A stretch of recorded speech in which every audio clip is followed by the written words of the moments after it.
Selamat datang di materi ke-9 mata kuliah pemrograman web mobile. Seperti yang dikatakan kemarin ya, materi ke-9 ini kita akan beralih menggunakan Materialize CSS.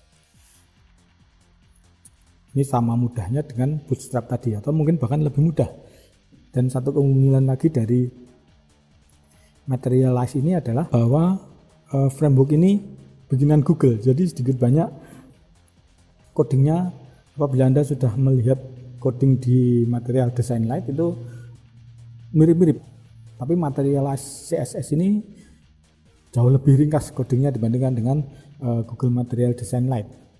Kemudian untuk pewarnaannya ya bisa tekan 99% sama lah dengan Google Material Design. Jadi apabila Anda menggunakan pewarnaan dari Materialize itu bisa dipastikan sudah sesuai dengan karakteristik Google Material Design. Untuk bagian pertama kita membahas tentang Materialize Grid. Seperti di Bootstrap ya,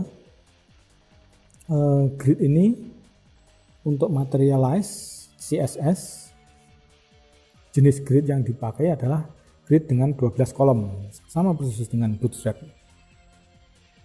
Dimana berapapun ukuran layar browser, kolom-kolom ini akan memiliki ukuran yang sama.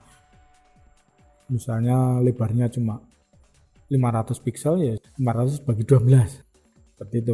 Contoh penulisannya sangat mudah. Ini juga apabila Anda ingin membuatnya itu bisa langsung diambil dari codingnya di Materialize, tinggal copy paste saja. Misalnya di sini div class row, bikin row untuk menampilkan gambar seperti ini, kemudian di bawahnya kita tampilkan aja kolom S1 itu artinya small ya, small 1 dengan label ini 1, 2, 3, 4, 5, 6, 7 sampai 12, kemudian kita akhiri divnya. Sangat sederhana. Di sini seperti yang bisa kita lihat dari coding di atas, salah satu hal pentingnya adalah bahwa penulisan kolom haruslah berada di dalam row. Sementara S1 itu seperti yang saya katakan tadi, berarti satu kolom di layar berukuran kecil. Kecilnya itu S tadi. Kemudian kita lihat coding di bawah ini. Ini coding ini sudah ada di starter template. Sudah ada di starter template yang diberikan di pertemuan sebelumnya. Jadi Anda tidak perlu repot-repot mengetik. Yang pertama div class container, kemudian di dalamnya ada section untuk membagi. Kemudian ada icon section, di bawahnya ada row, kemudian kolom small 12, medium 4. Kemudian di bawahnya juga itu ada icon block, kemudian ada class. Untuk teksnya center light blue text, kemudian kelasnya material icon, ikon yang ditampilkan flash on, dan seterusnya. Kemudian di bawahnya ada class light, ini dipakai untuk menampilkan informasi ya, informasi apa saja yang ingin kita tampilkan di sini. Kemudian kita tutup dengan div.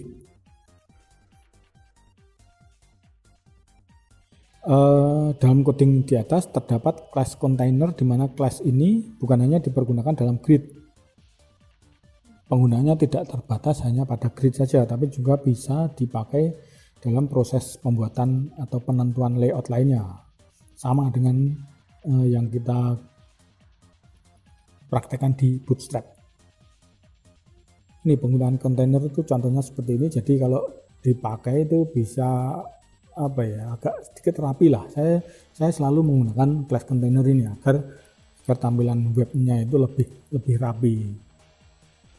Untuk menambahkan kontainer cukup letakkan konten yang ingin kita tampilkan ke dalam tag div dengan class container seperti ini, div class container, dan seterusnya. Kontainer dipakai untuk meletakkan konten di bagian tengah dan menggunakan 70% dari lebar layar, di mana 30% lainnya dikosongkan kiri kanan. Jadi defaultnya seperti itu. Jadi kalau kita ingin menambahkan padding atau margin di kiri kanan itu bisa sih, tapi kalau kita nulis padding dengan margin kiri kanan di file CSS-nya mungkin capek ya. Tambahkan aja kontainer, sudah ada. Yang dipakai adalah 70%, 30% untuk ruang kosong sebelah kanan kiri. Itu sudah umum dipergunakan. Dan ukuran 70-30 ini sudah melalui penelitian lah. Jadi yang paling cocok itu seperti ini, enggak 80-20 atau 90-10, enggak, tapi yang paling sesuai, paling diinginkan oleh konsumen itu ya 70-30.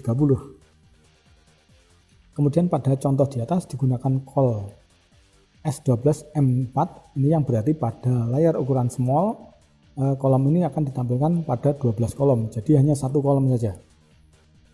Tahu ya maksudnya ya. Kemudian jika menggunakan ukuran layar M, maka akan ditampilkan pada 4 kolom. Ini berarti ada 3 kolom yang ditampilkan, contohnya seperti ini. Nanti silakan dicoba. Misalnya tambahkan satu blok kolom lagi, ini bisa di copy paste dari blok kolom terakhir dan ganti coding kolomnya menjadi div class kolom S12 M6 L3. Kalau Anda bingung silahkan lihat codingnya kemudian diganti-ganti, Anda pasti akan melihat perbedaannya. Oh, seperti ini.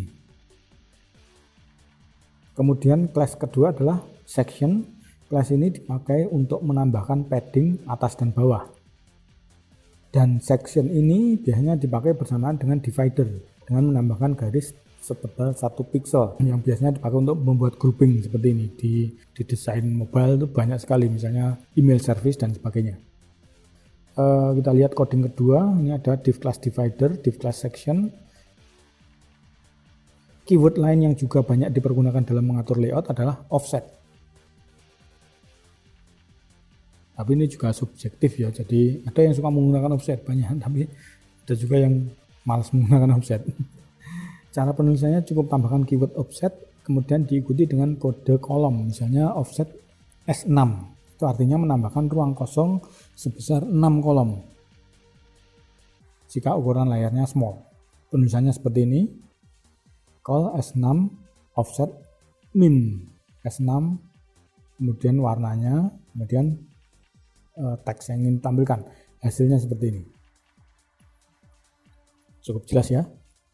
Kemudian push pull ini dipakai untuk mengubah urutan kolom yang ditampilkan. Cara penggunaannya cukup tambahkan keyword push atau pull pada kolom yang akan diubah urutannya. Misalnya seperti ini, div class row, kemudian div class call S7 push S5. Penulisannya ini, kemudian hasilnya seperti ini. Di bawahnya call S5 pull S7.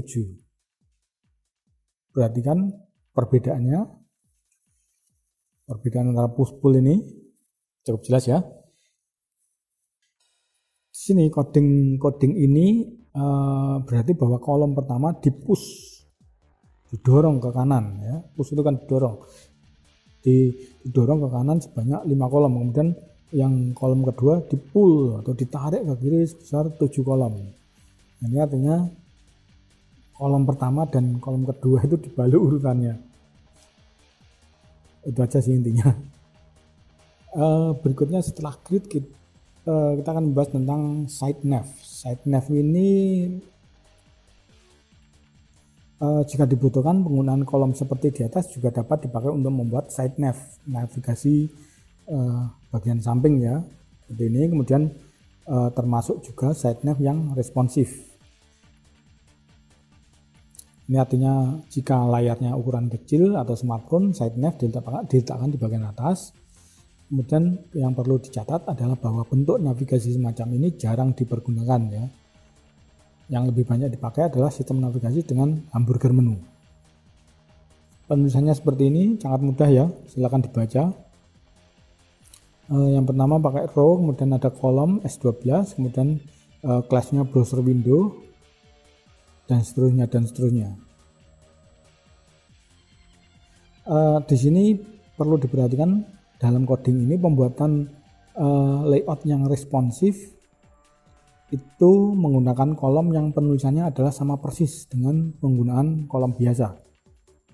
Kemudian jika kita ingin mencoba coding di atas, gunakan file CSS yang disertakan karena terdapat beberapa kelas yang tidak disertakan. Browser, window, top bar, circle, dan lain-lain. Ini filenya sudah disertakan ya. Kemudian coding di bawahnya, coding selanjutnya div class row, kemudian kita tentukan kolom-kolomnya seperti ini. Silakan dibaca sendiri. Kalau saya bacakan nanti saya dikira menghina. Emangnya mahasiswa nggak bisa baca. Intinya coding ini merupakan contoh dari grid yang responsif, di mana pada row pertama itu pada layar small kolom akan ditampilkan satu kolom 12:12, dan pada layar M itu ditampilkan 3 kolom 12 dibagi 4. Kemudian pada row kedua pada layar S akan ditampilkan 1 kolom 12/12, kemudian M-nya 2 kolom 12/6, kemudian 1 kolom, dan L 4 kolom 12/3. Itu ya tentang grid. Kemudian alignment, Materialize juga memberikan fasilitas untuk melakukan alignment atau penyejajaran atas konten yang akan ditampilkan. Yang pertama adalah vertical align.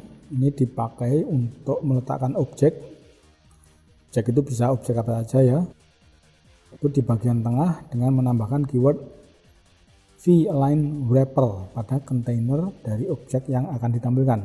Penulisannya seperti ini: div class container, kemudian div class divider, kemudian ada class v-align wrapper. Nah, di sini ada v-align center, kemudian style, kita tentukan stylenya, widthnya berapa, bisa diubah, kemudian ditutup divnya. Kemudian alignment kedua adalah text align, ini untuk menyejajarkan teks. Ini khusus untuk teks. Materialize memberikan kelas berikut ini, ada left align, tulisannya dot left align, kemudian dot right align, kemudian dot center align. Sudah tahu ya maksudnya ya. Penulisannya seperti ini, ada div class section, kemudian div class divider seperti biasa, kemudian ada class left align, kemudian class right align, kemudian class center align. Sangat sederhana. Kemudian quick float ini dipakai untuk menambahkan elemen yang diletakkan di bagian kiri atau kanan dengan cepat, tapi ini jarang dipergunakan. Penulisannya sangat sederhana, hanya 2 baris saja. Kita langsung pakai class left atau class right. Berikutnya untuk menyembunyikan konten, itu ada kelasnya juga, ada kelas hiding content. Ini dipakai untuk menyembunyikan konten untuk ukuran layar tertentu. Kelas ini biasanya hanya dipergunakan untuk hamburger menu saja. Misalnya di sini .hide ini disembunyikan untuk semua ukuran device, kemudian .hide on small only seperti namanya ya, akan disembunyikan pada ukuran layar kecil atau mobile.